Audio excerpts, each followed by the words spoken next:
बिस्मिल्लाहिर्रहमानिर्रहीम। शुरुअल्लाह के नाम से जो नहायत मेहरबान रहम करने वाला है। अस्सलाम वालेकुम माय यूट्यूब फैमिली। आप देख सकते हैं आज मैं एक रेसिपी कमाल की लाई हूँ। इतना ज़्यादा बटर भी आप निकाल लेंगे और माशाल्लाह से खोया भी आप देख लें। 1 कप बलाई से ये दोनों चीज़ें आप निकाल लेंगे। बट आपने वीडियो में रहना है मेरे साथ। जल्दी से चैनल को कर दें सब्सक्राइब और लाइक करना बिल्कुल मत भूलिएगा। तो आप देख सकते हैं एक बोल में मैं थोड़ी सी रोज़ की थोड़ी थोड़ी बलाई, वो क्या कहते हैं, कतरे कतरे से दरिया बनता है, तो मैं 2-2 3-3 चम्मच में निकाल के रख देती हूँ। मतलब कि दूध में बलाई कोई नहीं खाता तो वो फिर मैं निकाल के अलहदा फ्रीज़ कर लेती हूँ।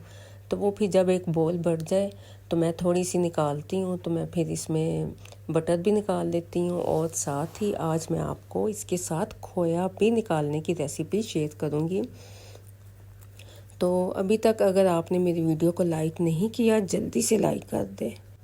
और मैं सिर्फ एक कप बलाई से मैं आपको ये रेसिपी बताऊंगी। तो आप चाहें तो बाकी मैं ज़्यादा सारी बलाई मैं एकदम से नहीं ब्लेंड करती, मक्खन नहीं निकालती। वो फिर मक्खन ज़्यादा देर फ्रिज में पड़ा रहे तो वो फिर ना उसमें फंगस आ जाता है, ख़राब हो जाता है। तो मैं फिर थोड़ा थोड़ा बटर निकाल के रोज़ डेली रूटीन में अगर आपने पराठों को लगाना है या सादी रोटी को लगाना है तो आप फिर थोड़ा ही निकाल लें। इससे ये है कि बटर ज़्यादा ख़राब नहीं होगा। बाकी मैं बलाई को फ्रिज में रख दूँगी और आप देख सकते हैं हमारे पास ये तकरीबन 1 कप बलाई है। तो 1 कप बलाई में आपने जो ठंडा वाटर पानी होता है वो आपने इसमें ऐड करना है। 1 गिलास मैंने इसमें ठंडे पानी का ऐड किया है क्योंकि आजकल गर्मियां हैं, गर्मियों में आपने ठंडा पानी ही इसमें ऐड करना है।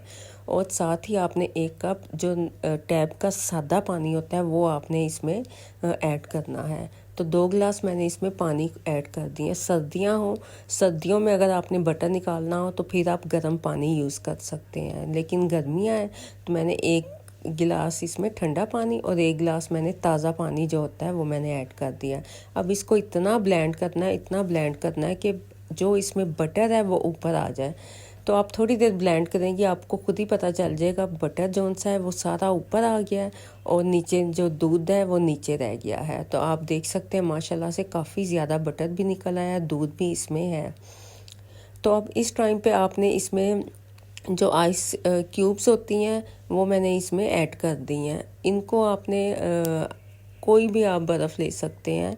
तो बर्फ़ आप इसमें ऐड करके तो तकरीबन आपने 10-15 मिनट के लिए रखना है। इससे ये होगा जो बटर है वो सारा मतलब कि इजीली निकल जाएगा और बिल्कुल अलहदा हो जाएगा।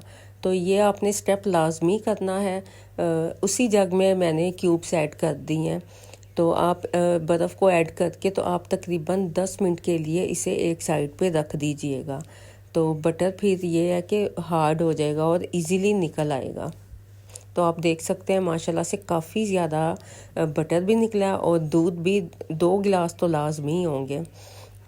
तो अब मैंने इसे 10 मिनट बाद देखा है, जो बटर है वो काफ़ी हार्ड हो गया हुआ है। तो बस इस पॉइंट पे आपने बटर को निकाल देना है और आप देख सकते हैं बहुत ही आसानी से मैंने माशाल्लाह से काफ़ी ज़्यादा बटर निकाल के रख दिया था। तो ये बटर निकालने का भी रेसिपी है और खोए की भी रेसिपी है। 2 रेसिपी मैं आपको एक ही वीडियो में बता रही हूँ। तो वीडियो को लाइक करना तो बनता ही है और जो चैनल पे न्यू है जल्दी से सब्सक्राइब कर दें, साथ लगे बेल के बटन को भी प्रेस कर दीजिएगा ताकि हर आने वाली वीडियो का नोटिफिकेशन आप तक पहुंच सके। तो आप देख सकते हैं माशाल्लाह से कितना ज़्यादा ये मक्खन निकल आया है। तो अब इसको ये मैंने छोटा सा बर्तन मक्खन के लिए रखा हुआ है, इसको मैंने एक साइड पे रख दिया। जो दूध है तकरीबन ये 2 से 2.5 गिलास होगा दूध, जो मैंने एक केतली में रख के तो मैंने इसे चूल्हे पे रख दिया। फ्लेम मैंने ऑन कर दी है। फ्लेम इस टाइम आप हाई ही रखिएगा जब तक इसमें बॉयल नहीं आता।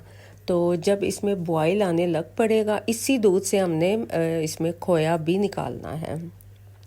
तो जब इसमें आप देख सकते हैं बॉयल आना स्टार्ट हो गया है, तो जब बॉयल आना स्टार्ट हो जाए फिर आपने इसे दम की आंच पे रखना है। दम की आंच पे रख के तो आप चाहें तो कोई भी काम कर सकते हैं क्योंकि इसमें थोड़ा टाइम लगेगा।